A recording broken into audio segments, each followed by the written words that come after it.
Yep, yep. We live, we live, we live. All right. If y'all could do me a favor, man, like send this to at least 3 of your friends, 3 to 5 of your friends. Get them in here. Send this to at least 3 or 5 of your friends. Get them in here. Proceed. We live on Twitch. Yep, we live on Twitch. Good. Facts. Facts. Send this to about 3 to 5 of your friends. Support Golden. I love it, man. Look, that's love. That's love right there. God comes in mysterious ways. You hear me? Mysterious ways. All right, make sure that's good. Come on. All right, we set. All right, let me go over my little spill right quick before I get into it.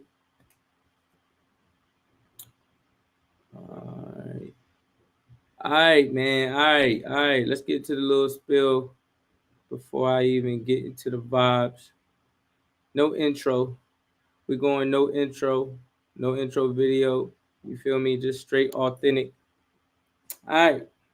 Yeah, Zersky, peace, love, and light. It's the God, Lord Christos, the living survivor manual, back with another download straight from the cosmos. Remember, someone has to see your greatness. Why not start with yourself? Stay blessed, always finesse. Definitely trust the Most High's process, the true keys to success, right? The vibes here at SYG Studios is to motivate, educate, and enlighten our people on new ways to invest in themselves. Everything is high level. What we think, what we say, how we feel, and how we act. But before we even get into the energy, take the time to like, comment, share, and subscribe. Like, comment, share, and subscribe. All right. Also, what I want you to do, I want you to go ahead and scan this QR code. Okay.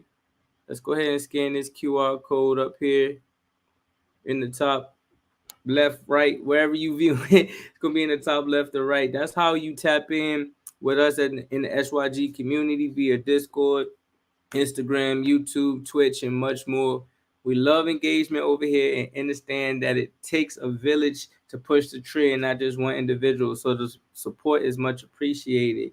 Our aim is to not only grow the RAM, but also reach at least 500,000. Yeah, I got big goals. 500,000 individuals who want me and are seeking the knowledge to live a more abundant life.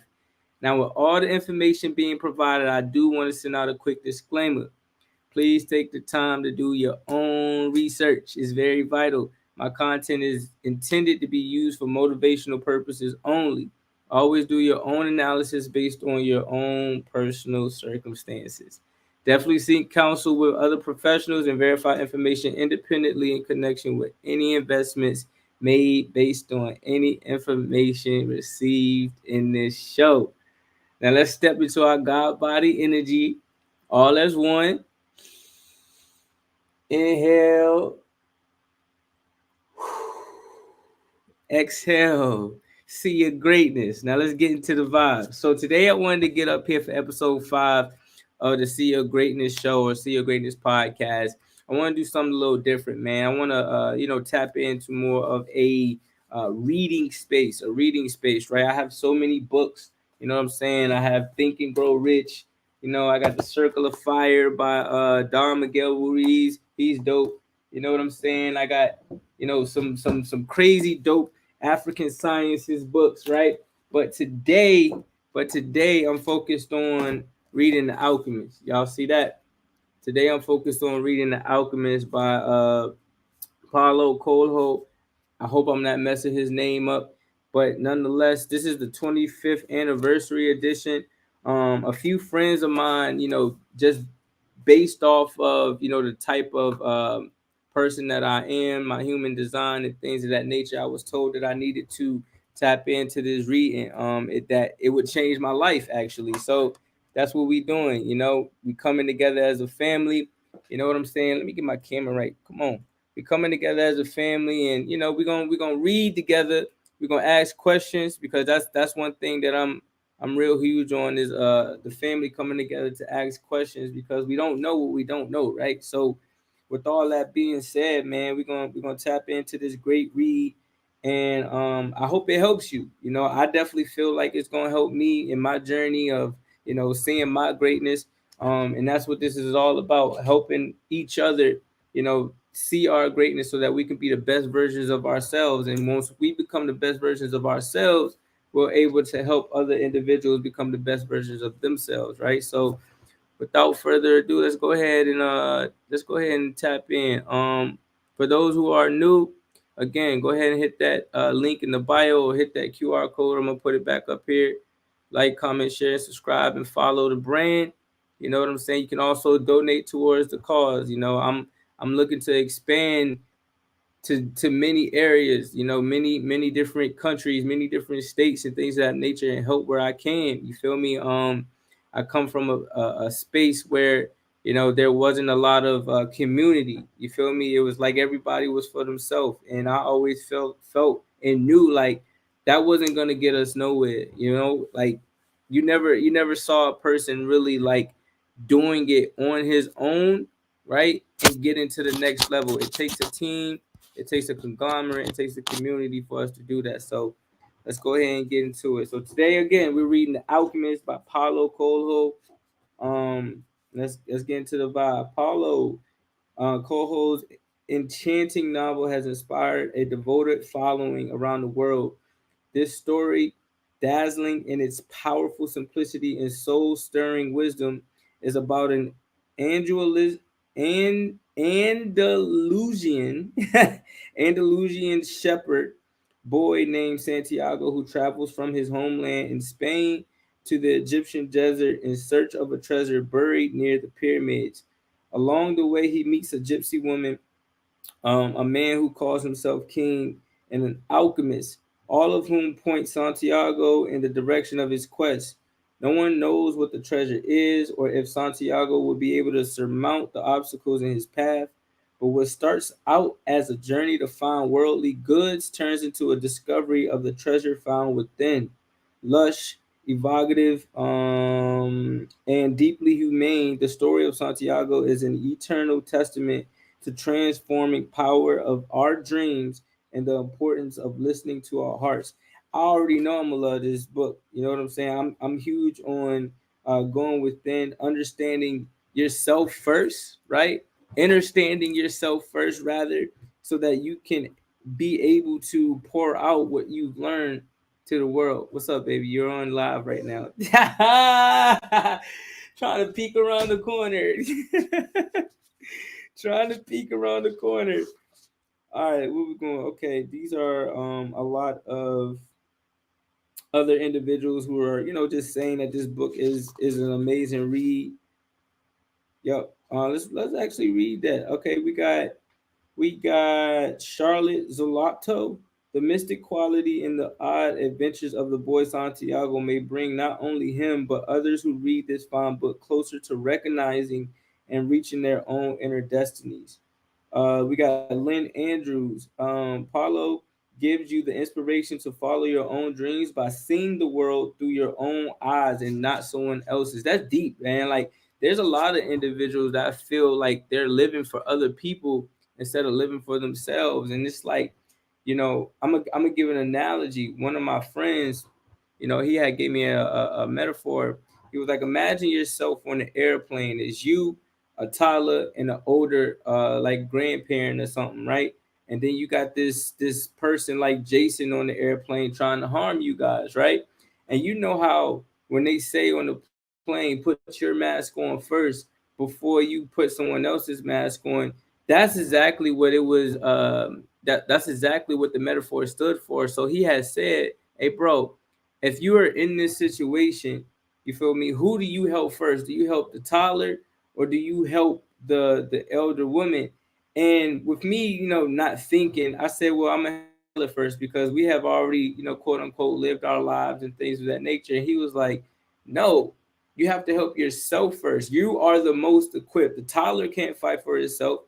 The older woman can't truly fight for herself. So you're the only person in that situation that is capable and able to defend, you guys from Jason, in this plane, right? So you got to equip yourself with all the tools that you need first before you go in and handle your business." And I was like, man, like I feel like a lot of us do that.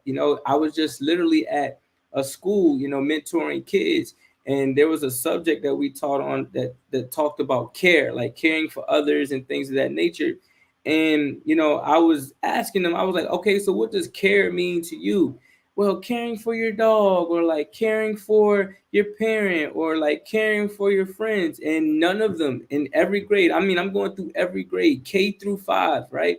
Going through every grade, none of them had the understanding of caring for themselves first, so that they were able to even be able to care for all of the other people or entities and things of that nature that they said that they wanted to take care of. So that just let me know, man, like we need to truly work on understanding and caring for ourselves first before we try to reach out a hand and care for others, right? And being selfish isn't a bad thing. Sometimes you have to be selfish, man. It's very important. All right, so let's go ahead. So we got, let's go ahead. Let's go ahead. We're gonna read the foreword. All right, we're gonna read the foreword. When The Alchemist was first published 25 years ago in the native Brazil, no one noticed. A bookseller in the northeast corner of the country told me that only one person purchased a copy the first week of its release. It took another 6 months for the bookseller to unload a second copy, and that was the same person who bought the first. Who knows how long it took to sell the third, right? By the end of the year, it was clear to everyone that The Alchemist wasn't working. My original publisher decided to cut me loose and canceled our contract. They wiped their hands of the project and let me take the book with me. I was 41 and desperate. But I never lost faith in the book or ever wavered in my vision. Why? Because it was me in there, all of me, heart and soul. I was living my own metaphor. A man sets out on a journey, dreaming of a beautiful or magical place in pursuit of some unknown treasure. At the end of his story, the man realizes the treasure was with him the entire time. I was following my personal legend, and my treasure was my capacity to write. And I wanted to share this treasure with the world. As I wrote in The Alchemist, when you want something, the whole universe conspires to help you. I started knocking on the doors of other publishers. One opened, and the publisher on the other side believed in me and my book and agreed to give The Alchemist a second chance. Slowly, through word of mouth, it finally started to sell. 3,000, then 6,000, then 10,000, by book, gradually throughout the year. 8 months later, an American visiting Brazil picked up a copy of The Alchemist in a local bookstore. He wanted to translate the book and help me find a publisher in the United States. HarperCollins agreed to bring it to an American audience, publishing it with great fanfare, ads in the New York Times and influential news magazines, radio, and television interviews. But it still took some time to sell, slowly finding its audience in the United States by word of mouth, just as it did in Brazil. And then one day, Bill Clinton was photographed leaving the White House with a copy. That's deep. Then Madonna raved about the book to Vanity Fair. That's deep, right? Then Madonna raved about the book to Vanity Fair. And people from different walks of life, from Rush Limbaugh and Will Smith to college students and soccer moms, were suddenly talking about it. Also, Kobe Bryant. That's one of the main persons that got me on this book. That's one of my favorite people. The Alchemist became a spontaneous and organic phenomenon. All right, the book hit the New York Times bestseller list, an important milestone for any author, and stayed there for more than 300 weeks. Wow. It has since been translated into more than 80 different languages, the most translated book by any living author, and is widely considered one of the 10 best books of the 20th century. That's dope, man. People continue to ask me if I knew The Alchemist would be such a huge success. The answer is no. I had no idea. How could I? When I sat down to write The Alchemist, all I knew is that I wanted to write about my soul. I wanted to write about my quest to find my treasure. I wanted to follow the omens because I knew even that the omens are the language of God, right? Though The Alchemist is now celebrating its 25th anniversary, it is no relic of the past. The book is still very much alive. Like my heart and like my soul, it continues to live every day because my heart and soul are in it. And my heart and soul is your heart and soul. I am Santiago, the shepherd boy, in search of my treasure, just as you are Santiago, the shepherd boy, in search of your own. The story of one person is the story of everyone, and one man's quest is the quest of all humanity, which is why I believe The Alchemist continues all these years later to resonate with people from different cultures all around the world, touching them emotionally and spiritually equally without prejudice. I reread The Alchemist regularly, and every time I do, I experience the same sensations I felt when I wrote it. And here is what I feel. I feel happiness because it is all of me and all of you simultaneously. I feel happiness too because I know I can never be alone. Whenever I go, people understand me. They understand my soul. This continues to give me hope. When I read about clashes around the world, political clashes, economic clashes, cultural clashes, I'm reminded that it is within our power to build a bridge to be crossed. Even if my neighbor doesn't understand my religion or understand my politics, he can understand my story. If he can understand my story, then he's never too far from me. It is always within my power to build a bridge. There is always a chance for reconciliation, a chance that one day he and I will sit around a table together and put an end to our history of clashes. And on this day, he will tell me his story and I will tell him mine. That was Paulo in 2014 when he wrote that foreword. That's deep, man. That's real deep in my opinion because I feel like this again can relate to all of us as he stated. Like it doesn't matter what type of background you come from, you have the ability to relate to other people through their story. Sometimes we essentially have the same story, you know what I'm saying? Not saying that we went through it in the same exact way, but when you actually pull it all together, you'll see like, damn, you got the same trauma that I got. Like when you hook your mind up, you can do your research on this. When you hook your mind up to these scans, right? There's like these, I think it's like an EKG scan, and it actually reads your brain, right? When you hook your mind up to it, and say I hooked it up to my wife's mind, right? And mine simultaneously, and we both have been through trauma, the brain doesn't recognize trauma differently. It all registers the same. Like in the mind, it all is just gonna say there's trauma there. Whether we went through something drastic or whether it was something that just was like hindering our growth over time, the mind registers trauma just the same. You feel me? So no matter what it is, it's hard for certain people to get out of that. You know what I'm saying? A lot of people, it's hard for them to get out of their own way. You have to reprogram your mind to think differently, to walk differently, to speak differently. And only then will you be able to see differently, not only within yourself, but even within the world, right? So that's deep that he said that, all right? Now let's go on ahead. We got the prologue, translated by Clifford E. Landers. The Alchemist picked up a book that someone in the caravan had brought. Leafing through the pages, he found a story about Narcissus. The alchemist knew the legend of Narcissus, a youth who knelt daily beside a lake to contemplate his own beauty. He was so fascinated by himself that one morning he fell into the lake and drowned. At the spot where he fell, a flower was born, which was called the narcissus, right? And this is Narcissus, right? Not like a narcissist mentally, right? But this was not how the author of the book ended the story. He said that when Narcissus died, the goddesses of the forest appeared and found the lake, which had been fresh water transformed into a lake of salty tears. Why do you weep? The goddess asked. I weep for Narcissus, the lake replied. Ah, it is no surprise that you weep for Narcissus. They said, for though we always pursued him in the Hold on. Go to the next one. So, for though we always pursued him in the forest, you alone could contemplate his beauty close at hand. But was Narcissus beautiful? The lake asked. Who better than you to know that? The goddesses said in wonder.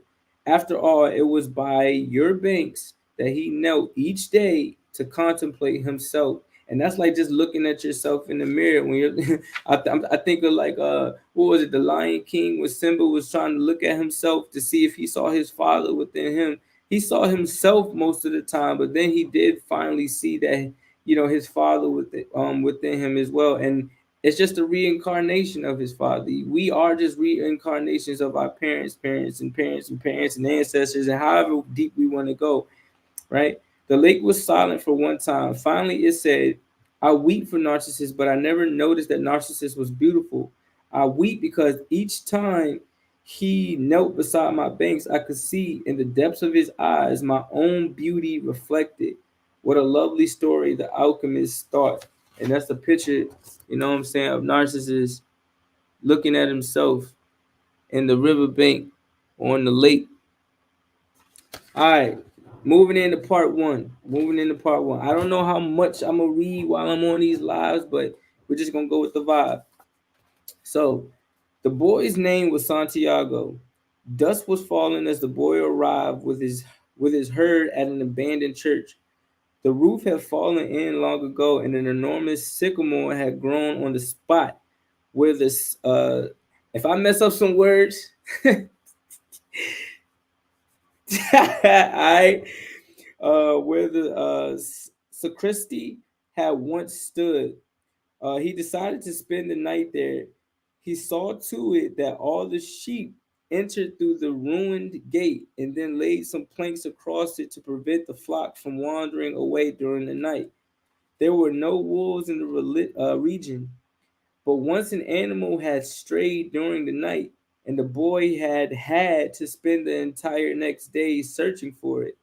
He swept the floor with his jacket and lay down, using the book he had just finished reading as a pillow. He told himself that he would have to start reading thicker books. They lasted longer and made more comfortable pillows. That's funny. It was still dark when he awoke, and looking up, he could see the stars through the half destroyed roof. I wanted to sleep a little longer, he thought. He had the same dream that night as a week ago, and once again he had awakened before it ended. He arose and taking up his crook, began to awaken the sheep that still slept.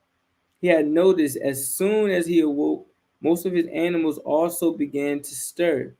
It was as if some mysterious energy bound his life to that of the sheep with whom he had spent the past 2 years, leading them through the countryside in search of food and water.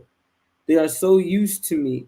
They know my schedule, he muttered. That's funny because my dog knows my schedule. I got a husky, and he knows every single time when I'm about to get up. And it's weird, even on the weekends, he be knowing that I'm gonna sleep in late. It's funny.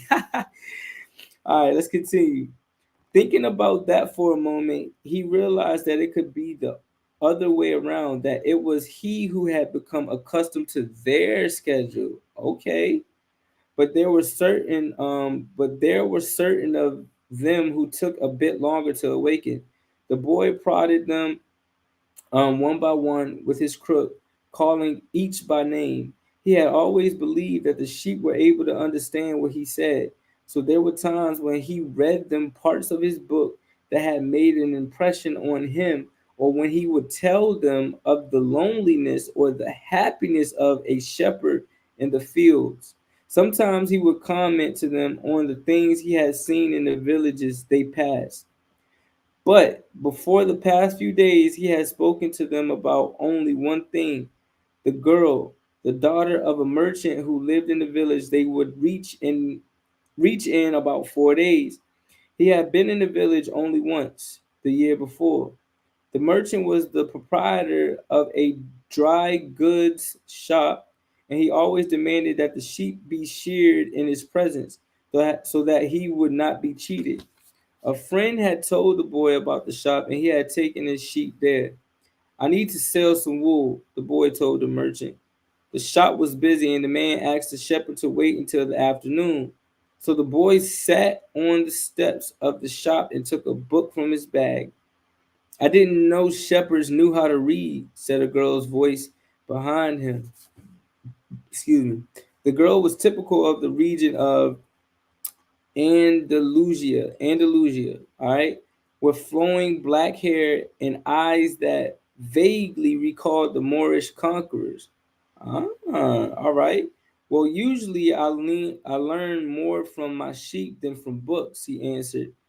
You know what's wild? I was told that you can learn more from nature than you can from, reading something or learning from people. Like nature will be your biggest classroom. And that was one of the deepest metaphors that anybody could ever give me. So let's continue. During the 2 hours that they talked, she told him she was the merchant's daughter and spoke of life in the village, where each day was like all the others. The shepherd told her of the Andalusian countryside and related the news from other towns where he had stopped. It was a pleasant change from talking to his sheep. How did you learn to read? The girl asked at one point. Like everybody else learns, he said, in school. Well, if you know how to read, why are you just a shepherd? The boy mumbled an answer that allowed him to avoid responding to her question. He was sure the girl would never understand. He went on telling stories about his travels, and her bright Moorish eyes went wide with fear and surprise. As the time passed, the boy found himself wishing that the day would never end. That boy just started he didn't started falling in love with the eyes, the Moorish eyes. You heard? As the time passed, the boy found himself wishing that the day would never end, that her father would stay busy and keep him waiting for 3 days. He recognized that he was feeling something he had never experienced before. The desire to live in one place forever. He didn't got she didn't got him now. He got him hypnotized. With the girl with the raven hair, his days would never be the same again. But finally, the merchant appeared and asked the boy to share 4 sheep. He paid for the wool and asked the shepherd to come back the following year. And now look, the shepherd don't even know. You know what I'm saying? We about to pull up on his daughter. And now it was only 4 days before he would be back in the same village. I told you he was excited and at the same time uneasy. Maybe the girl had already forgotten him. You gotta have more confidence in that, playboy. Lots of shepherds pass through selling their wool. It doesn't matter, he said to his sheep. I know other girls in other places. Oh, you a player. But in his heart, he knew that it didn't matter. And he knew the shepherds, like seamen and like traveling salesmen, always found a town where there was someone who could make them forget the joys of carefree wandering. The day was dawning, and the shepherd urged his sheep in the direction of the sun. They never had to make any decisions, he thought. Maybe that's why they always stay close to me. The only things that concerned the sheep were food and water. As long as the boy knew how to find the best pastures in Andalusia, right, they would be his friends. Yes, their days were all the same, with the seemingly endless hours between sunrise and dusk, and they never read a book in their young lives and didn't understand when the boy told them about the sights of the cities. They were content with just food and water, and in exchange, they generously gave of their wool, their company, and once in a while, their meat. Oh, damn, you eating the shepherd, bro. You eating the sheep. If I became a monster today and decided to kill them one by one, they would become aware only after most of the flock had been slaughtered, thought the boy. They trust me, and they've forgotten how to rely on their own instincts because I lead them to nourishment. I see where this is going. The boy was surprised at his thoughts. Maybe the church was with the sycamore growing from within and had been haunted. It had caused him to have the same dream for a second time, and it was causing him to feel anger toward his faithful companions. He drank a bit from the wine that remained from his diner of the night before, and he gathered his jacket closer to his body. He knew that a few hours from now, with the sun at its zenith, the heat would be so great that he would not be able to lead his flocks across the fields. It was the time of day when all of Spain slept during the summer. Okay. The heat lasted until nightfall, and all that time he had to carry his jacket. But when he thought to complain about the burden of its weight, he remembered that because he had the jacket, he had withstood the cold of the dawn. We have to be prepared for change, he thought, and he was grateful for the jacket's weight and warmth. I got to read that again because I feel like that needs to resonate with a few of us, right? He said, we have to be prepared for change, he thought, and he was grateful for the jacket's weight and warmth. All right. The jacket had a purpose. All right, hold on. People commenting. We ain't got time for no negative comments. Let's make sure we ain't got no negative comments over here.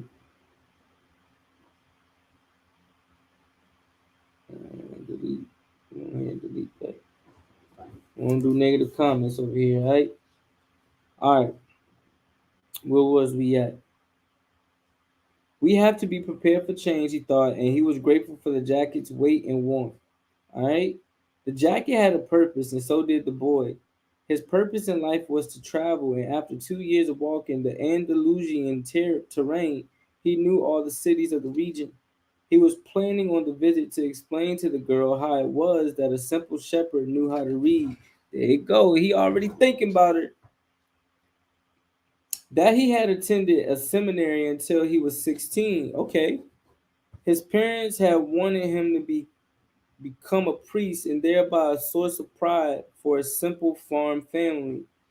They worked hard just to have food and water like the sheep, all right? He had studied Latin, Spanish, and theology. But ever since he had been a child, he had wanted to know the world, and this was much more important to him than knowing God and learning about man's sins. All right, all right. One afternoon, on a visit to his family, he had summoned up the courage to tell his father that he didn't want to become a priest, that he wanted to travel. Man, I know that was hard. I know that was hard. Like, who's ever had, that moment in life where they had to, let their parent know what it was? You know what I'm saying? Especially growing up, we get to a point to where we got to stand on our own 10. It's not always easy, but my boy Santiago did it. All right, let's continue. People from all over the world have passed through this village, son, said his father. They come in search of new things, but when they leave, they are basically the same people they were when they arrived. They climb the mountain to see the castle, and they wind up thinking that the past was better than what we have now. They have blonde hair or dark skin, but basically they're the same as the people who live right here. But I'd like to see the castles in the towns where they live, the boy explained. Those people, when they see our land, say that they would like to live here forever, his father continued. Well, I'd like to see their land and see how they live, said his son. The people who come here have a lot of money to spend, so they can afford to travel, his father said. Amongst us, the only ones who travel are the shepherds. Well, then, I'll be a shepherd. That's facts. If that's where the bread is, that's what I'm going to do. His father said no more. The next day, he gave his son a pouch that held 3 ancient Spanish gold coins. I found these one day in the fields. I wanted them to be a part of your inheritance, but use them to buy your flock. Take to the field. Okay, so dad invested into his dream. Okay, use them to buy your flock. Take to the fields, and someday you'll learn that our countryside is the best and our women are the most beautiful. Sound like some nice chocolate women over there on that countryside. And he gave the boy his blessings. The boy could see in his father's gaze a desire to be able himself to travel the world, a desire that was still alive despite his father's having had to bury it over dozens of years under the burden of struggling for water to drink, food to eat, and the same place to sleep every night of his life. The horizon was tinged with red, and suddenly the sun appeared. The boy thought back to the conversation. Oh, all right, we just up here. The boy thought back to that conversation with his father and felt happy he had already seen many castles and met many women, but none the equal of the one who awaited him several days hence. He owned a jacket, a book that he could trade for another, and a flock of sheep. But most important, he was able every day to live out his dream. If he were to tire of the Andalusian, right, fields, he could sell his sheep and go to sea. By the time he had had enough of the sea, he would already have known other cities, other women, and other chances to be happy. I could have found God in the seminary, he thought as he looked at the sunrise. Let me go ahead and tell IG that I'm still live. Just create. All right, live now, live on Twitch, YouTube, and Facebook.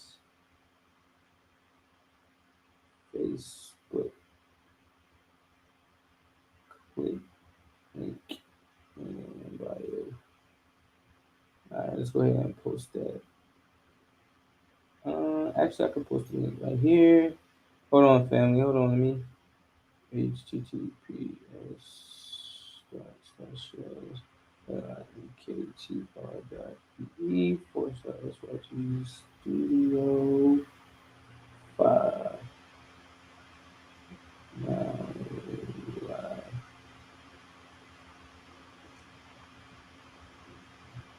Click the side fan, click, let them know the link below. All right, we good. Let's go ahead and let them know. I just had to let them know because my phone died. All right, let's get back to it.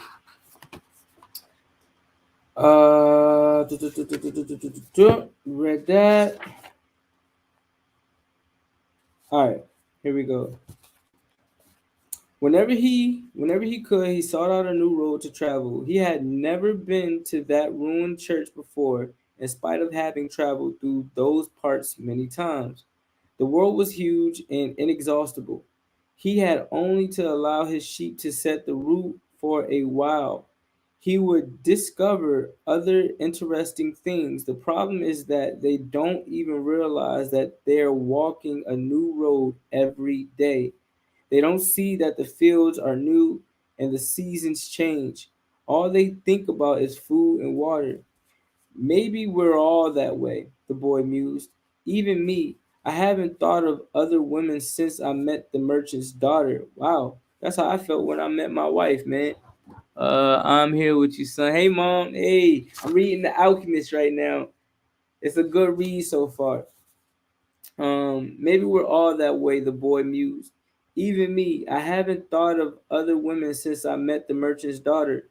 Looking at the sun, he calculated that he would reach Tarifa before midday. There he could exchange his book for a thicker one, fill his wine bottle, shave, and have a haircut. He had to prepare himself for his meeting with the girl. I see you, Santiago. He had to prepare himself for the meeting with the girl, and he didn't want to think about the possibility that some other shepherd with a larger flock of sheep had arrived there before him and asked for her hand. It's the possibility of having a dream come true that makes life interesting, he thought, as he looked again at the position of the sun and hurried his pace. He had suddenly remembered that in Tarifa there was an old woman who interpreted dreams. All right. He on pace. He going to get his woman. I hear you. I hear you, Santiago. The old woman led the boy to a room at the back of her house. It was separated from her living room by a curtain of colored beads. The room's furnishings consisted of a table, an image of the Sacred Heart of Jesus, and two chairs. A woman sat down and told him to be seated as well. Then she took both of his hands in hers and began to quietly pray. It sounded like a gypsy prayer. The boy had already had experience on the road with gypsies. They also traveled, but they had no flocks of sheep. People said that gypsies spent their lives tricking others. It was also said that they had a pact with the devil and that they could kidnap children and taking them away to their mysterious camps made them their slaves. That's wicked. As a child, the boy had always been frightened to death that he would be captured by gypsies, and this childhood fear returned when the old woman took his hands in hers. But she had the Sacred Heart of Jesus there, he thought, trying to reassure himself he didn't want his hand to begin trembling, showing the old woman that he was fearful. He recited an Our Father silently. Very interestingly, said the woman, never taking her eyes from the boy's hands, and then she fell silent. The boy was becoming nervous. His hands began to tremble, and the woman sensed it. He quickly pulled his hands away. I didn't come here to have you read my palm, he said, already regretting having come. He thought for a moment that it would be better to pay her fee and leave without learning a thing, that he was giving too much importance to his recurrent dream. You came so that you could learn about your dreams, said the old woman, and dreams are the language of God. When he speaks in our language, I can interpret what he has said. But if he speaks in the language of the soul, it is only you who can understand. Wow, that's deep. I got to read that over. You came so that you could learn about your dreams, said the old woman. And dreams are the language of God. When he speaks in our language, I can interpret what he said. But if he speaks in the language of the soul, it is only you who can understand it. But whichever it is, I'm going to charge you for the consultation. All right, she's still about her business. Another trick, the boy thought, but he decided to take a chance. A shepherd always takes his chances with wolves and with drought, and that's what makes shepherd's life exciting. I have had the same dream twice, he said. I dreamed that I was in the field with sheep when a child appeared and began to play with the animals. I don't like the people to do that because the sheep are afraid of strangers, but children always seem to be able to play with them without frightening them. I don't know why. I don't know how animals know the age of human beings. Tell me more about your dream, said the woman. I have to get back to my cooking, and since you don't have much money, I can't give you a lot of time. The child went on playing with the sheep for quite a while, continued the boy, a bit upset. Of course I would. It seems like she's just about her bread, right? And suddenly the child took me by both hands and transported me to the Egyptian pyramids. Okay. He paused for a moment to see if the woman knew what the Egyptian pyramids were, but she said nothing. Then at the Egyptian pyramids, he said the last three words slowly so that the old woman would understand. The child said to me, if you come here, you will find a hidden treasure. All right. And just as she was about to show me the exact location, I woke up both times. The woman was silent for some time. Then she again took his hands and studied them carefully. I'm not going to charge you anything now, she said, but I want 10th of the treasure if you find it. The boy laughed out of happiness. He was going to be able to save the little money he had because of a dream about hidden treasure. Okay, well, interpret the dream, he said. First, swear to me, swear that you will give me 1/10 of your treasure in exchange for what I'm going to tell you. The shepherd swore that he would. That's like how they say in church, like just give me 10%. It's flowing in. I like it. The shepherd swore that he would. The old woman asked him to swear again while looking at the image of the Sacred Heart of Jesus. It's a dream in the language of the world, she said. I can interpret it, but the interpretation is very difficult. That's why I feel that I deserve a part of what you find. and that is my interpretation. You must go to the pyramids in Egypt. I have never heard of them, but if it was a child who showed them to you, they exist. There there you will find a treasure that will make you a rich man. The boy was surprised and then irritated. He didn't need to seek out the old woman for this, but then he remembered that he wasn't going to have to pay anything. Facts. I didn't need to waste my time just for this, he said. I told you that your dream was a difficult one. It's the simple things in life that are the most extraordinary. Only wise men are able to understand them. And once I am not wise, I have had to learn other arts, such as the reading of poems. Well, how am I going to get to Egypt? I only interpret dreams. I don't know how to turn them into reality. That's why I have to live off what my daughters provide me with. And what if I never get to Egypt? Then I don't get paid, she said. It wouldn't be the first time. And the woman told the boy to leave, saying she had already wasted too much time with him. So the boy was disappointed. He decided that he would never again believe in dreams. That's deep. He remembered that he had a number of things he had to take care of. He went to the market for something to eat. He traded, right? He traded his book for one of that was thicker, and he found a bench in the plaza where he could sample the new wine he had bought. The day was hot, and the wine was refreshing. The sheep were at the gates of the city in a stable that belonged to a friend. The boy knew a lot of people in the city. That was what made traveling appeal to him. He always made new friends, and he didn't need to spend all of his time with them. When someone sees the same people every day, as he had happened with him as had happened with him at the seminary, they wind up becoming a part of that person's life. And then they want the person to change. If someone isn't what others want them to be, the others become angry. Everyone seems to have a clear idea of how other people should lead their lives, but none about his or her own. Let's read that again. Everyone seems to have a clear idea of how other people should lead their lives, but none about his or her own life. That's deep, family. He decided to wait until the sun had sunk a bit lower in the sky before following his flock back through the fields. 3 days from now, he would be with the merchant's daughter. That boy, look, he on a mission. A mission, you hear me? He started to read the book he had bought. On the very first page, it described a burial ceremony, and the names of the people involved were very difficult to pronounce.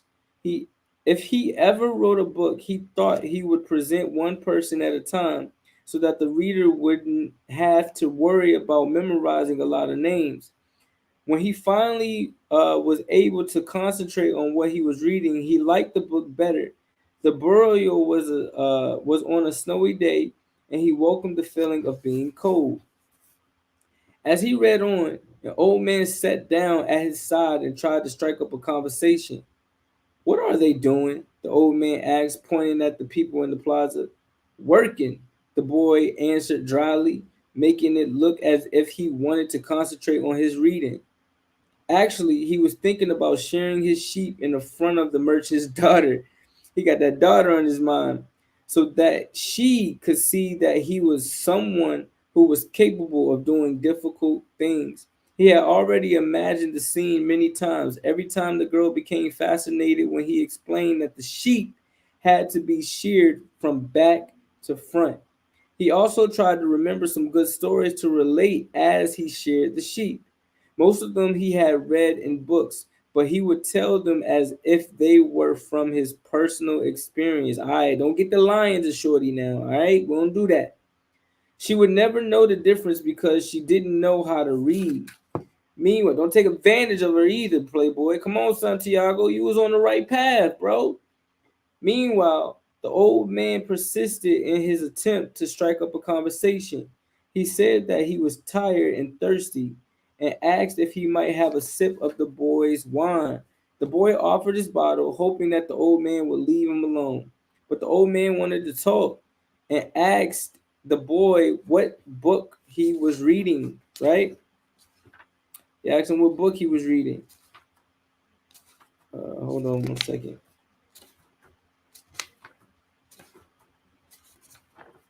Hold on. All right, let's go back. All right. The boy was tempted to be rude and move to another bench, but his father had taught him to be respectful of the elderly.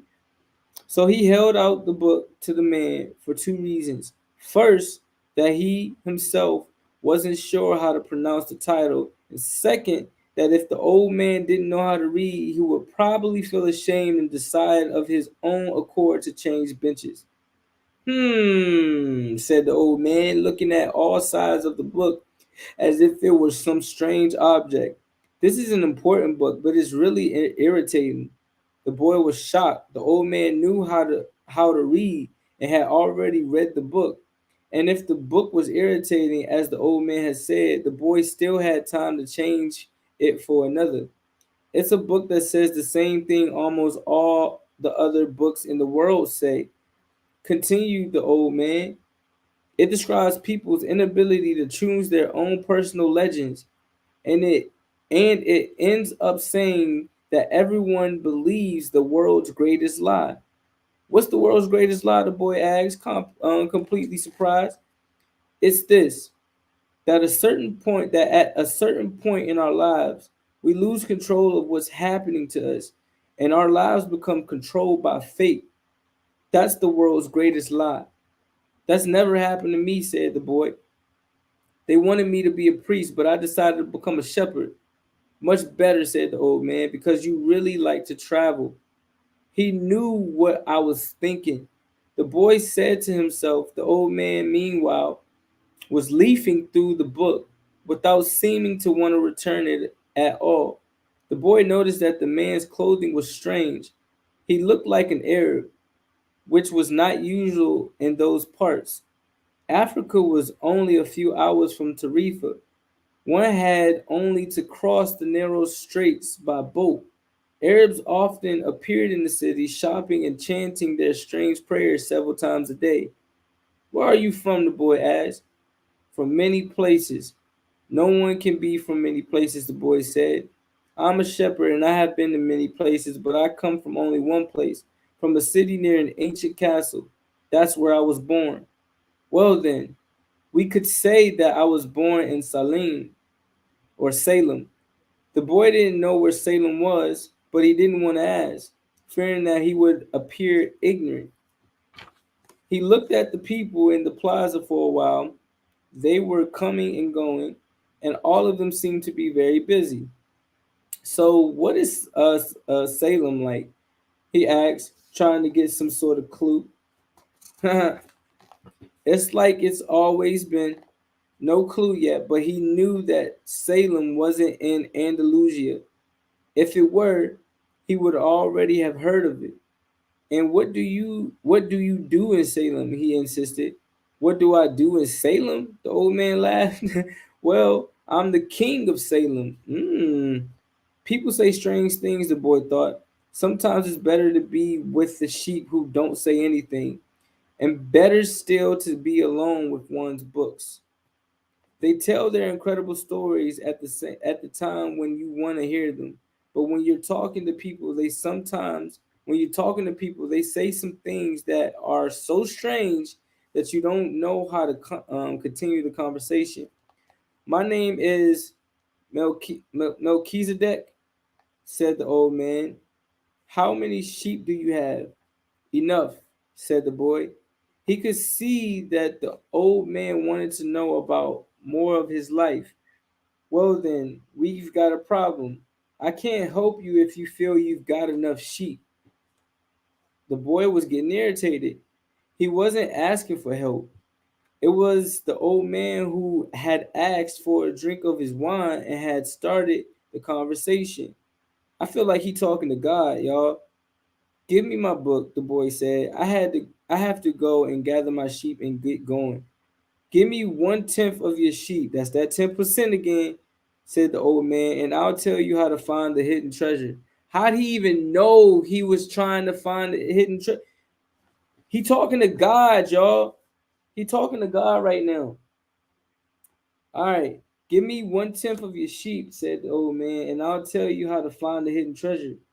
The boy remembered his dream, and suddenly everything was clear to him. The old woman hadn't charged him anything, but the old man, maybe he was her husband, was going to find a way to get much more money in exchange for information about something that didn't exist.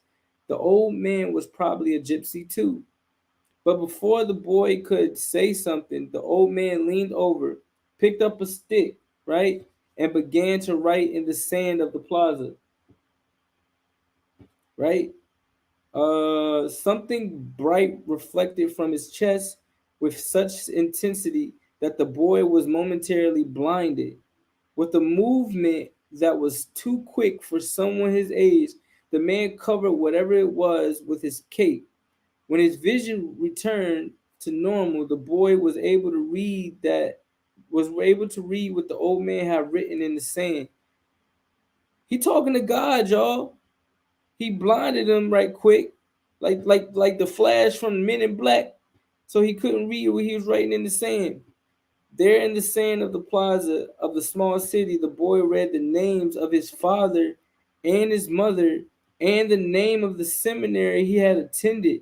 He read the name of the merchant's daughter, which he hadn't even known, and he read things he had never told anyone. I am the king of Salem, the old man had said. Why would a king be talking with a shepherd? The boy asked, awed and embarrassed. For several reasons. But let's say that the most important is that you have succeeded in discovering your personal legend. The boy didn't know what a person's personal legend was. It's what you have always wanted to accomplish. Everyone, when they are young, know what their personal legend is. Okay, we getting somewhere. At that point in their lives, everything is clear and everything is possible. They are not afraid to dream and to yearn for everything they would like to see happen to them in their lives. But as time passes, a mysterious force begins to convince them that it will be impossible for them to realize their personal legend. That's deep, y'all. None of what the old man was saying made much sense to the boy, but he wanted to know what the mysterious force was. The merchant's daughter would be impressed when he told her about that. Oh yeah, he gonna finesse him, he gonna show her what it do, baby. It's a force that appears to be negative, but actually shows you how to realize your personal legend. It prepares your spirit and your will because there is one great truth on this planet. Whoever you are or whatever it is that you do, when you finally really want something, it's because that desire originated in the soul of the universe. It's your mission on earth. I'm gonna say that one more time. It's a force that appears to be negative, but actually shows you how to realize your personal legend. It prepares your spirit and your will because there is one great truth on this planet. Whoever you are or whatever it is that you do, when you really want something, it's because that desire originated in the soul of the universe. It's your mission on earth. That's deep, y'all. That's super deep. Even when all you want to do is travel or marry the daughter of a textile merchant, yes, or even search for treasure, the soul of the world is nourished by people's happiness and also by unhappiness, envy and jealousy. To realize one's personal legend is a person's only real obligation. All things are one. And when you want something, all the universe conspires in helping you to achieve it. They were both silent for a time, observing the plaza and the townspeople. It was the old man who spoke first. Why do you tend a flock of sheep? Why do you tend a flock of sheep? Because I like to travel. The old man pointed to a baker standing in his shop window at one corner of the plaza. When he was a child, that man wanted to travel too, but he decided first to buy his bakery and put some money aside. When he's an old man, he's going to spend a month in Africa.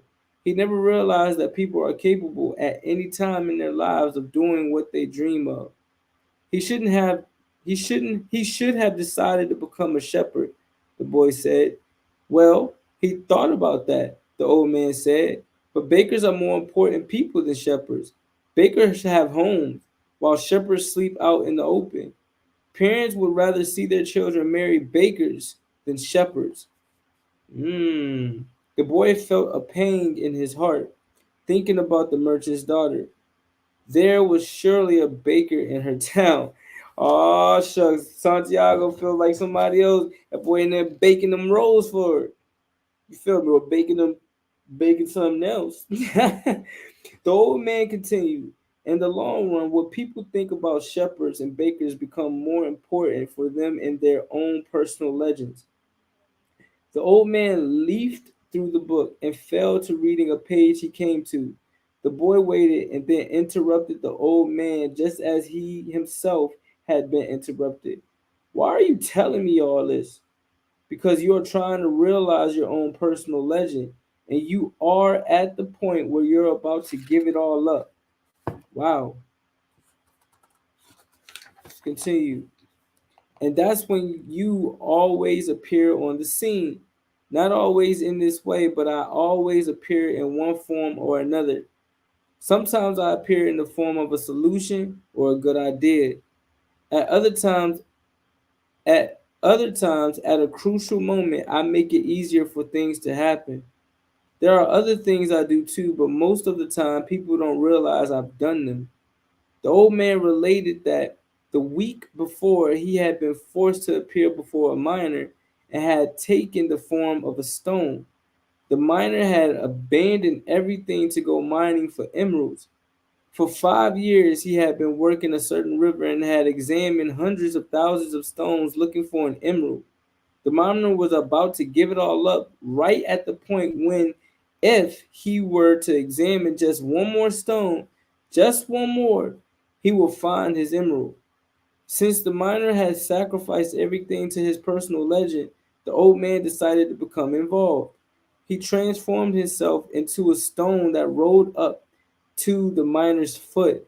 The miner, with all of the anger and frustration of his 5 fruitless years, picked up the stone and threw it aside. But he had thrown it with such force that it broke the stone it fell upon, and there, embedded in the broken stone, was the most beautiful emerald in the world. Wow. People learn early in their lives what it is their reason for being, said the old man with a certain bitterness. Maybe that's why they give up on it so early, too. But that's the way it is. The boy reminded the old man that he had said something about hidden treasure. Treasure is uncovered by the force of flowing water, and it is buried by the same currents, said the old man. If you want to learn about your own treasure, you will have to give me 1/10 of your flock. That's 10% again. What about 1/10 of my treasure? The old man looked disappointed. If you start out by promising what you don't even have yet, you'll lose your desire to work toward getting it. The boy told him that he had already promised to give 1/10 of his treasure to the gypsy. Gypsies are experts at getting people to do that, sighed the old man. In any case, it's good that you've learned that everything in life has its price. This is what the warriors of the light try to teach. The old man returned the book to the boy. Tomorrow, at this time, bring me 1/10 of your flock, and I will tell you how to find the hidden treasure. Good afternoon. And he vanished around the corner of the plaza.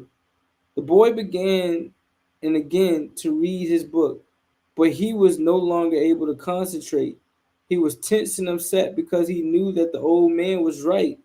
He went over to the bakery and bought a loaf of bread, thinking about whether or not he should tell the baker what the old man had come from the Levant at the eastern end of the Mediterranean. Nope, that's wrong. what the old man had said about him. Sometimes it's better to leave things as they are, he thought to himself, and decided to say nothing. If he were to say anything, the baker would spend 3 days thinking about giving it all up, even though he had gotten used to the way things were. The boy could certainly resist causing that kind of anxiety for the baker. So he began to wander through the city and found himself at the gates. There was a small building there with the window of which people bought tickets to Africa, and he knew that Egypt was in Africa. "Can I help you?" asked the man behind the window. "Maybe tomorrow," said the boy, moving away. If he sold just one of his sheep, he had enough to get to the other shore of the strait. The idea frightened him. "Another dreamer," said the ticket seller to his assistant, watching the boy walk away. "He doesn't have enough money to travel." While standing at the ticket window, the boy had remembered his flock and decided he should go back to being a shepherd. In 2 years, he had learned everything about shepherding. He knew how to shear sheep, how to care for pregnant ewes, and how to protect the sheep from wolves. He knew all the fields and pastures of Andalusia, and he knew what was the fair price for every one of his animals. He decided to return to his friend's stable by the longest route possible. As he walked past the city's castle, he interpreted his return and climbed the store ramp that led to the top of the wall. From there, he could see Africa in the distance. Someone had once told him that it was from there that the Moors had come to occupy all of Spain. He could see almost the entire city from where he sat, including the plaza where he had talked with the old man. "Curse the moment I met that old man," he thought. He had come to the town only to find a woman who could interpret his dream. Neither the woman nor the old man was at all impressed by the fact that he was a shepherd. There were solitary individuals who no longer believed in things and didn't understand the shepherds become attached to their sheep. He knew everything about each member in his flock. He knew which ones were lame, which one was to give birth too much from now, and which were the laziest. He knew how to shear them, how to slaughter them. If he ever decided to leave them, they would suffer. The wind began to pick up. He knew that wind. People called it the Levanter because on it the Moors had come from the Levant at the eastern end of the Mediterranean. The Levanter increased in intensity. "Here I am between my flock and my treasure," the boy thought. He had to choose between something he had become accustomed to and something he wanted to have. There was also the merchant's daughter, but she wasn't as important as his flock because she didn't depend on him. Maybe she didn't even remember him.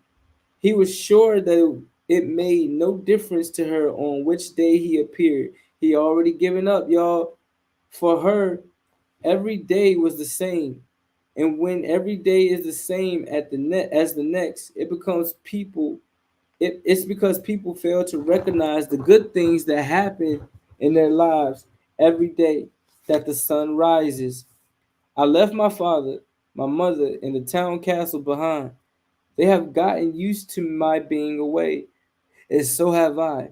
The sheep will get used to my not being there too," the boy thought. From where he sat, he could observe the plaza. People continued to come and go from the baker's shop. A young couple sat on the bench where he had talked with the old man, and they kissed. "That baker," he said to himself without completing the thought. The levanter was still getting stronger, which is the wind, and he felt its force on his face. That wind had brought the Moors, yes, but it had also brought the smell of the desert and of veiled women. It had brought with it the sweat and the dreams of men who had once left to search for the unknown and for gold and adventure and for the pyramids. The boy felt jealous of the freedom of the wind and saw that he could have the same freedom. Come on, bro, you can do it. There was nothing to hold him back except himself, and that's a fact.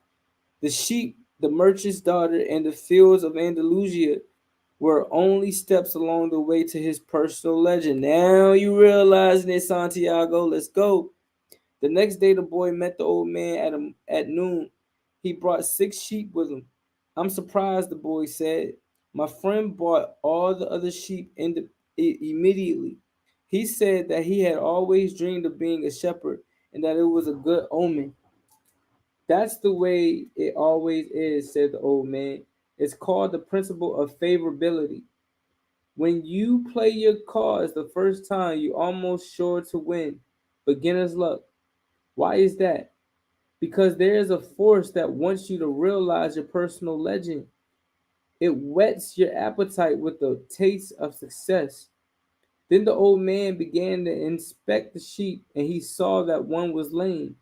The boy explained that it wasn't important since that sheep was the most intelligent of the flock and produced the most wool.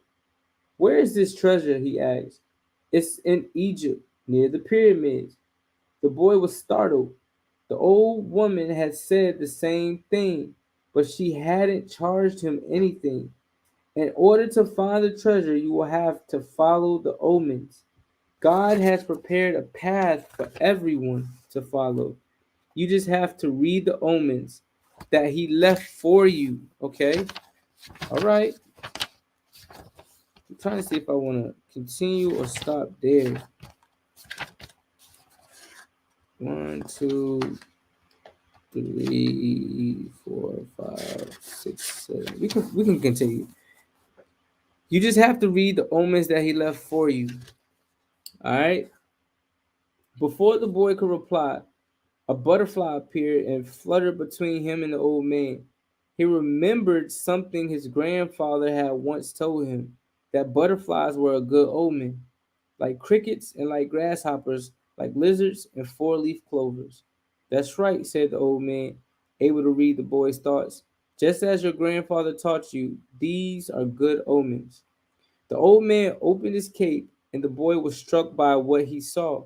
The old man wore a breastplate of heavy gold covered with precious stones. The boy recalled the brilliance he had noticed on the previous day. He really was a king. He must be disguised to avoid encounters with thieves. Take these, said the old man, holding out a white stone and a black stone that had been embedded at the center of the breastplate. A white stone and a black stone. So he had a breastplate on. So he was walking around with his crystals on. Okay. They are called Urim and Thummim. The black signifies yes, and the white no. When you are unable to read the omens, they will help you to do so. Always ask an objective question. But if you can try to make your own decisions, the treasure is at the pyramids that you already knew. But I had to insist on the payment of 6 sheep because I helped you to make your decision. Wow. 555, y'all. This is getting real. The boy put the stones in his pouch. From then on, he would make his own decisions. Don't forget that everything you deal with is only one thing and nothing else. And don't forget the language of omens. And above all, don't forget to follow your personal legend through its conclusion. But before I go, I want to tell you a little story. A certain shopkeeper sent his son to learn about the secret of happiness from the wisest man in the world. The lad wandered through the desert for 40 days and finally came upon a beautiful castle high atop a mountain. It was there that the wise man lived. Rather than finding a saintly man, though our hero, on entering the main room of the castle, saw a hive of activity. Tradesmen came and went. People were conversing in the corners. A small orchestra was playing soft music, and there was a table covered with platters of the most delicious food in the part of the world. I'm trying to be there. They got it popping over there. The wise man conversed with everyone, and the boy had to wait for 2 hours before it was his turn to be given the man's attention. The wise man listened attentively to the boy's explanation of why he had come, but told him that he didn't have time just then to explain the secret of happiness. He suggested that the boy look around the palace and return in 2 hours. Meanwhile, I want to ask to you to do something, said the wise man, handing the boy a teaspoon that held 2 drops of oil. As you wander around, carry this spoon with you without allowing the oil to spill. The boy began climbing and descending the many stairways of the palace, keeping his eyes fixed on the spoon. After 2 hours, he returned to the room where the wise man was. Well, asked the wise man, did you see the Persian tapestries that are hanging in my dining hall? Did you see the garden that it took the master gardener 10 years to create? Did you notice the beautiful parchments in my library? The boy was embarrassed and confessed had that he had observed nothing. His only concern had been not to spill the oil that the wise man had entrusted to him. Wow, I see where he's going with this. Then go back and observe the marvels of my world, said the wise man. You cannot trust a man if you don't know his house. Relieved, the boy picked up the spoon and returned to his exploration of the palace, this time observing all of the works of art on the ceiling and the walls. He saw the gardens, the mountains all around him, the beauty of the flowers, and the taste with which everything had been selected. Upon returning to the wise man, he related in detail everything he had seen. But where are the drops of oil I entrusted to you? Asked the wise man, looking down at the spoon he held. The boy saw that the oil was gone. Well, there is only one piece of advice I can give you, said the wisest of wise men. The secret of happiness is to see all the marvels of the world and never to forget the drops of oil on the spoon. The shepherd said nothing. He had understood the story the old king had told him. A shepherd may like to travel, but he should never forget about the sheep. The old man looked at the boy and, with his hands held together, made several strange gestures over the boy's head. Then, taking his sheep, he walked away. At the highest point of Tarifa, there is an old fort built by the Moors. From atop its walls, one can catch a glimpse of Africa. Melchizedek, the king of Salem, um, sat at sat on the wall of the fort that afternoon and felt the levanter blowing in his face. The sheep fidgeted nearby, uneasy with their new owner and excited by so much change. All they wanted was food and water. Melchizedek watched a small ship that was plowing its way out of the port. He would never again see the boy, just as he had never seen Abraham again, having charged him his 1/10 fee. That was his work. The gods should not have desires because they don't have personal legends. But the king of Salem hoped desperately that the boy would be successful. It's too bad that he's quickly going to forget my name, he thought. I should have repeated it to him for him. Then, when he spoke about me, he would say that I am Melchizedek, the king of Salem. He took to the skies, feeling a bit abashed, and said, I know it's the vanity of vanities, as you said, my lord, but an old king sometimes has to take some pride in himself. How strange Africa is, that thought the boy. He was sitting in a bar, very much like the other bars he had been along the narrow streets of Tangier. Some men were smoking from a gigantic pipe that they passed from one to another. In just a few hours, he had seen men walking hand in hand, women with their faces covering, and priests that climbed to the top of the tower and chanted as everyone about him went to their knees and placed their foreheads on the ground. A practice of infidels, he said to himself. As a child in church, he had always looked at the image of Saint Santiago Matamoros on his white horse, his sword unsheathed, and figures such as the kneeling at his feet. The boy felt ill and terribly alone. The infidels had an evil look about them. Besides this, in the rush of his travels, he had forgotten just one detail, which could keep him from the treasure for a long time. Only Arabic was spoken in this country. The owner of the bar approached him, and the boy pointed to a drink that had been served at the next table. It turned out to be a bitter tea. The boy preferred wine, but he didn't need to worry about that right now. What he had to be concerned about was his treasure and how he was going to go about getting it. The sale of his sheep had left him with enough money in his pouch, and the boy knew that in money there was magic. Whoever has money is never really alone. Before long, before long, maybe in just a few days, he would be at the pyramids. An old man with a breastplate of gold wouldn't have lied just to acquire 6 sheep.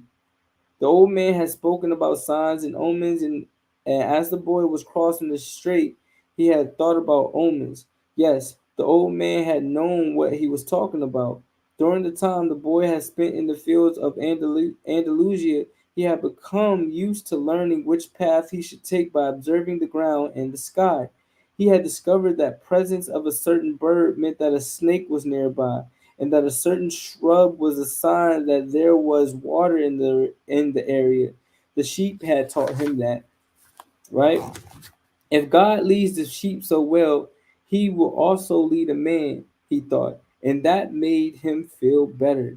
The tea seemed less bitter. Who are you? He heard a voice ask him in Spanish. The boy was relieved. He was thinking about omens and someone had appeared. How come you speak Spanish? He asked. The new arrival was a young man in a Western dress, but the color of his skin suggested he was from the city. He was about the same age and height as the boy. Almost everyone here speaks Spanish. We're only 2 hours from Spain. Sit down and let me treat you to something, said the boy, and ask for a glass of wine for me. I hate this tea. There is no wine in this country, the young man said. The religion here forbids it. The boy told him that he needed to get to the pyramids. He almost began to tell about his treasures, but decided not to do so. If he did, it was possible that the Arab would want a part of it as a payment for taking him there. Now he's using discernment. Okay. He remembered that the old man had said about offering something you didn't even have yet. I'd like you to take me there if you can. I can pay you to serve as my guide. Do you have any idea how to get there? The newcomer asked. The boy noticed that the owner of the bar stood nearby, listening attentively to their conversation. He felt uneasy at the man's presence, but he had found a guide and didn't want to miss out on an opportunity. You have to cross the entire Sahara Desert, said the young man, and to do that you need money. I need to know whether you have enough. The boy thought it a strange question, but he trusted the old man who said that when you really want something, the universe always conspires in your favor. He took his money from his pouch and showed it to the young man. The owner of the bar came over and looked as well. The two men exchanged some words in Arabic, and the bar owner seemed irritated. Let's get out of here, said the new arrival. He wants us to leave. The boy was relieved. He got up to pay the bill, but the owner grabbed him and began to speak to him in an angry stream of words. The boy was strong and wanted to retaliate, but he was in a foreign country. His new friend pushed the owner aside and pulled the boy outside with him. He wanted your money, he said. Tangier is not like the rest of Africa. This is a port, and every port has its thieves. The boy trusted his new friend. He had helped him out in a dangerous situation. He took out his money and counted it. He could get to the pyramids by tomorrow, said the other, taking money, but I have to buy 2 camels. All right. They walked together through the narrow streets of the Tangier. Everywhere there were stalls with items for sale. They reached the center of a large plaza where the market was held. There were thousands of people there, arguing, selling, and buying. Vegetables for sale amongst daggers and carpets displayed alongside tobacco. But the boy never took his eyes off his new friend. After all, he had all his money. He thought about asking him to give it back, but decided that would be unfriendly. He knew nothing about the customs of the strange land he was in. All right? I'll just watch him, he said to himself. He knew he was stronger than his friend. Suddenly, there in the midst of all that confusion, he saw the most beautiful sword he had ever seen. The scabbard was embossed in silver, and the handle was black and encrusted with precious stones. The boy promised himself that when he returned from Egypt, he would buy that sword. And that's a picture of the sword right there. That's the picture of the sword right there. All right. Ask the owner of that stall how much the sword cost, he said to his friend. Then he realized that he had been distracted for a few moments looking at the sword. His heart squeezed as if his chest and suddenly compressed it. He was afraid to look around because he knew he would feel what he would find. He could continue to look at the beautiful sword for a bit longer until he summoned the courage to turn around. All around him was the market with people coming and going, shouting and buying, and the aroma of strange foods. But nowhere could he find his new companion. The boy wanted to believe that his friend had simply become separated from him by accident.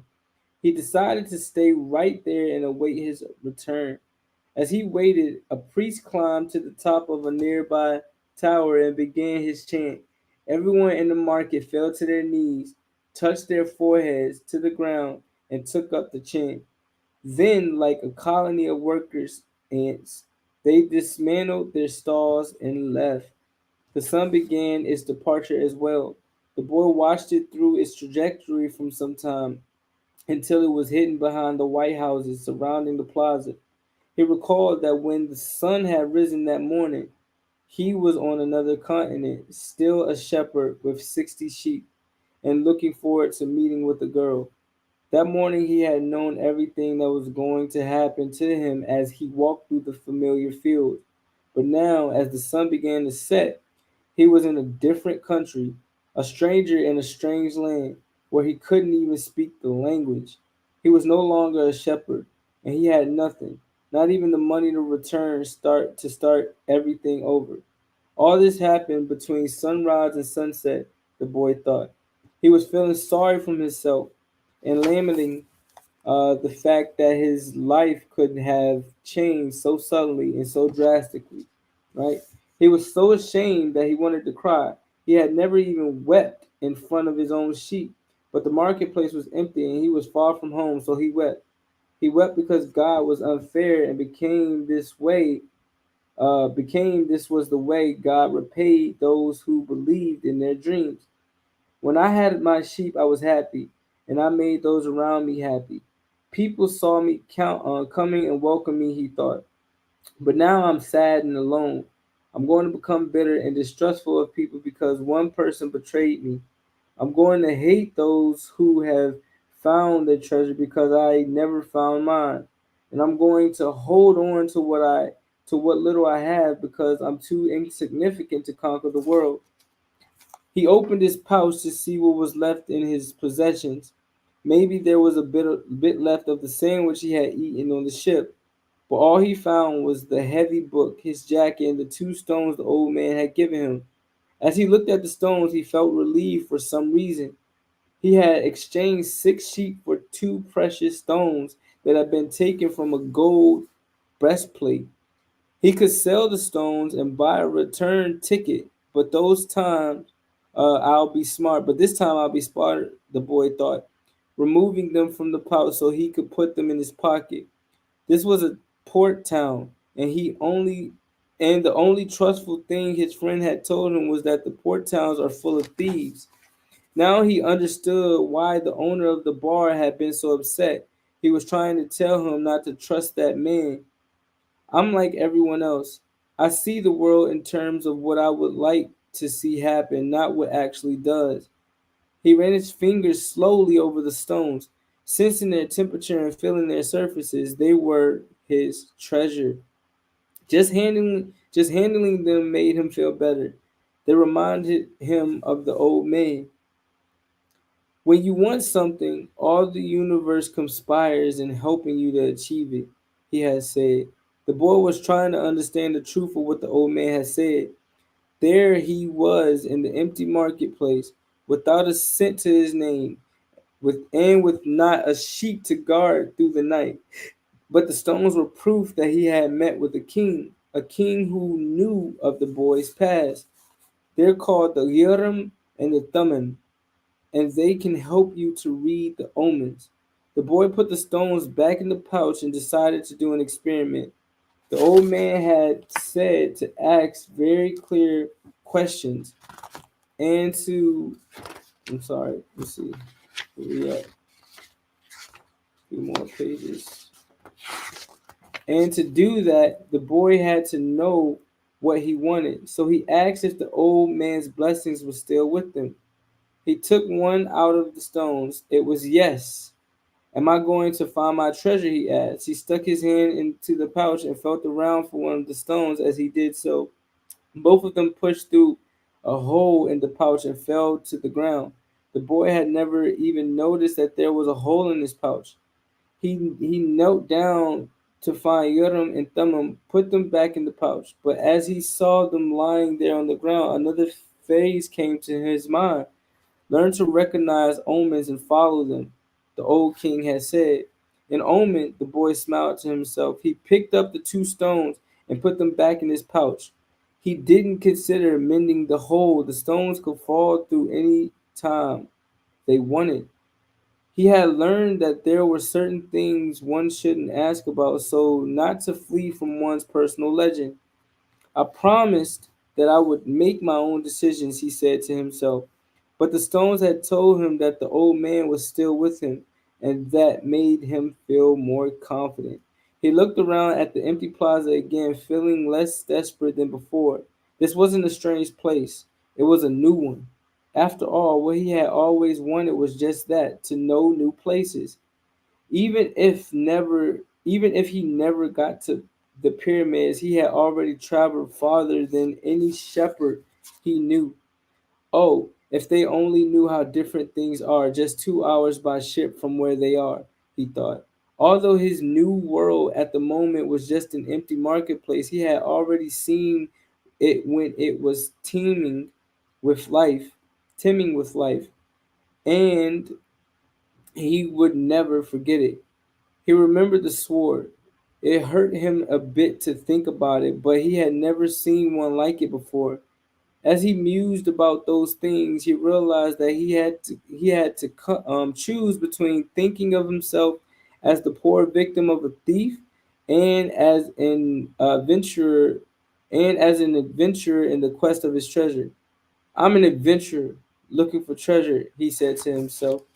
He was shaken into wakefulness by someone. He had fallen asleep in the middle of the marketplace, and life in the plaza was about to resume. Looking around, he sought his sheep and then realized that he was in a new world. But instead of being saddened, he was happy. He no longer had to seek out food and water for the sheep.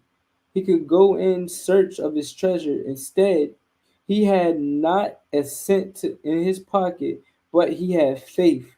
He had decided the night before that he would be as much an adventurer as the one he had admired in books. He walked slowly through the market. The merchants were assembling their stalls, and the boy helped a candy seller to do this. The candy seller had a smile on his face. He was happy, aware of what his life was about, and ready to begin a day's work. His smile reminded the boy of the old man, the mysterious old king he had met. This candy merchant isn't making candy so that later he can travel or marry a shopkeeper's daughter. He's doing it because it's what he wants to do, thought the boy. He realized that he can do the something the old man had done, since whether a person I'm sorry, y'all. This is getting good. Since whether a person was near to or far from his personal legend, Just by looking at them, it's easy, and yet I've never done it before, he thought. When the stall was assembled, the candy seller offered the boy the first sweet he had made for the day. The boy thanked him, ate it, and went on his way. When he had gone only a short distance, he realized that while they were erecting the stall, one of them had spoken Arabic and the other Spanish, and they had understood each other perfectly well. There must be a language that doesn't depend on words, the boy thought. I've already had the experience with my sheep, and now it's happening with people. He was learning a lot of new things. Some of them were things that he had already experienced and weren't really new, but that he had never perceived before. And he hadn't perceived them because he had become accustomed to them. He realized, if I can learn to understand this language without words, I can learn to understand the world. Relaxed and unhurried, he resolved that he would walk through the narrow streets of Tangier. Only in that way would he be able to read the omens. He knew it would require a lot of patience, but shepherds know all about patience. Once again, he saw that in that strange land, he was applying the same lessons he had learned with his sheep. All things are one, the old man had said. The crystal merchant awoke with the day and felt the same anxiety that he felt every morning. He had been in the same place for 30 years, a shop at the top of a hilly street where few customers passed.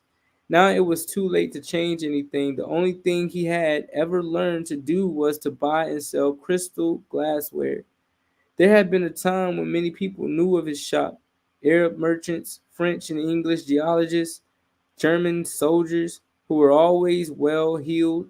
In those days, it had been wonderful to be selling crystals, and he had thought how he would become rich and have beautiful women at his side as he grew older.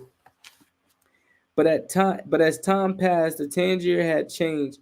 The nearby city of Suta, the nearby city of Suta had grown faster than Tangier, and business had fallen off. Neighbors moved away, and there remained only a few small ships on the hill, and no one was going to climb the hill just to browse through a few small shops. But the crystal merchant had no choice. He had lived 30 years of his life buying and selling crystal pieces, and now it was too late to do anything else. He spent the entire morning observing the infrequent coming and going in the street. He had done this for years and knew the schedule of everyone who passed. But just before lunchtime, a boy stopped in front of the shop. He was dressed normally, but the practiced eyes of the crystal merchant could see that the boy had no money to spend. Nevertheless, the merchant decided to delay his lunch for a few minutes until the boy moved on. A card hanging in the doorway announced that several languages were spoken in the shop. The boy saw a man appear behind the counter. "I can clean up those glasses in the window if you want," said the boy. "The way they look now, nobody is going to want to buy them." The man looked at him without responding. "In exchange, you could give me something to eat." The man still said nothing, and the boy sensed that he was going to have to make a decision. In his pouch, he had his jacket. He certainly wasn't going to need it in the desert. Taking the jacket out, he began to clean the glasses. In half an hour, he had cleaned all the glasses in the window, and as he was doing so, two customers had entered the shop and bought some crystal. When he had completed the cleaning, he asked the man for something to eat. "Let's go and have some lunch," said the crystal merchant. He put a sign on the door, and they went to a small cafe nearby. As they sat down at the only table in the place, the crystal merchant laughed. "You didn't have to do any cleaning," he said. "The Koran requires me to feed a hungry person." Well then, why did you let me do it?" the boy asked. "Because the crystal was dirty, and both you and I needed to cleanse our minds of negative thoughts." When they had eaten, the merchant turned to the boy and said, "I like you to work in the shop. Two customers came in today while you were working, and that's a good omen." "People talk a lot about omens," thought the shepherd, "but they really don't know what they're saying. just as I hadn't realized that for so many years I had been speaking a language without words to my sheep. Do you want to go to work for me? The merchant asked. I can work for the rest of the day, the boy answered. I'll work all night until dawn and I'll clean every piece of crystal in your shop. In return, I need money to get to Egypt tomorrow. The merchant laughed. Even if you clean my crystal for an entire year, even if you earned a good commission selling every piece, you will still have to borrow money to get to Egypt. There are thousands of kilometers of desert between here and there. There was a moment of silence so profound that it seemed the city was asleep. No sound from the bazaars, no arguments among the merchants, no men climbing to the towers to chant. No hope, no adventure, no old kings or personal legends, no treasure and no pyramids. It was as if the world had fallen silent because the boy's soul had. He sat there, staring blankly through the door of the cafe, wishing that he had died and that everything would end forever at that moment. The merchant looked anxiously at the boy. All the joy he had seen that morning had suddenly disappeared. I can give you the money you need to get to your country, my son, said the crystal merchant. The boy said nothing. He got up, adjusted his clothing, and picked up his pouch. I'll work for you, he said. And after another long silence, he added, I need money to buy some sheep. Wow. All right. That was part one, family. That was part one out of Alchemist. This book is really good, man. I really feel like I'm gonna enjoy this read. From what I've learned from this, man, um, sometimes you have to follow your dreams. Sometimes you have to, not be so stubborn. And feeling like what you're doing is your end all be all. Sometimes you need to know when God sends people your way so that you can reach whatever goal you're trying to reach, or if you're just needing a pick me up or a message, um, He will present them to you.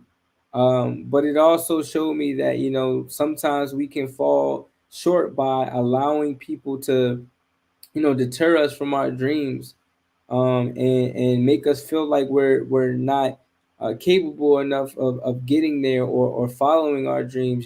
Just like how the end of part one read. This boy, he knew he was going to be a shepherd, and then he met God, from my opinion, and God told him, like, this isn't your last stop. This isn't the only thing that you will be doing in life. You have so much more in your personal legend, right, in your personal self, that's going to take you so many different places. So he started following this dream, right? And then he ended up meeting this crystal merchant who kind of, you know, discouraged him in a sense by telling him, like, yo, it's too far. I don't have the money to get you all the way to Egypt, but I can get you back home. And, just from that, the boy reverted back to his mind of feeling like, damn, like, well, I'll just go back to go buy my sheep. You feel what I'm saying? And it's just like, for me personally, like, never let anybody kill your dreams, man. Follow what God has for you. You know what I'm saying? Follow your purpose. Follow your own personal legend. Um, Anything that you place on your heart and your soul and your mind, that God places on your heart, soul, and your mind, trust and believe that. You feel what I'm saying? We're gonna go through ups and downs, just like the stock market. But just like the stock market, it always has its ups. You feel what I'm saying? It's gonna have its downs, but it always has its ups. So, just hone in on that. Be thankful of the good times and the bad times, because they're just gonna teach you lessons. You feel what I'm saying? They're just gonna teach you lessons about yourself. They're gonna continue to mold you and help you become the person that you so desire to be. Um, so yeah, man, I tend to read this daily, if possible, around the same time, 5 o'clock ish, depending on what I have going on that day. But other than that, man, this was a good read. I really am gonna enjoy reading this. Just continue to tap in with me, family, as we go through this reading. Continue to, ask questions or share your thoughts on what you feel, or what you're gaining from the read. And let's continue to work together, man. Continue this community together. Continue this movement together. I love y'all, and I thank y'all for, for tapping in with me. I know it was a long read, an hour and 45, but we did it. And this is about, again, educating, motivating, and enlightening our people, um, on ways to invest in themselves. And this is definitely a way to invest in yourself by, reading these different books that educate us on being the best version of ourselves. So, with that being said, man, continue to like, comment, share, and subscribe. Like, comment, share, subscribe. We're gonna continue this reading throughout the days. I don't know how many chapters. How many chapters do we have? We have about. Hold on, let me see. Let's see how many chapters. That's the forward.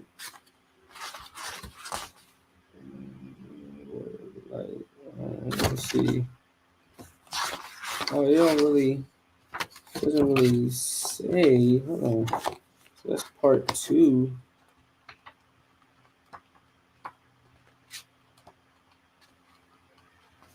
Am I missing something? Anyways, it's a few parts in this book. It's a good read.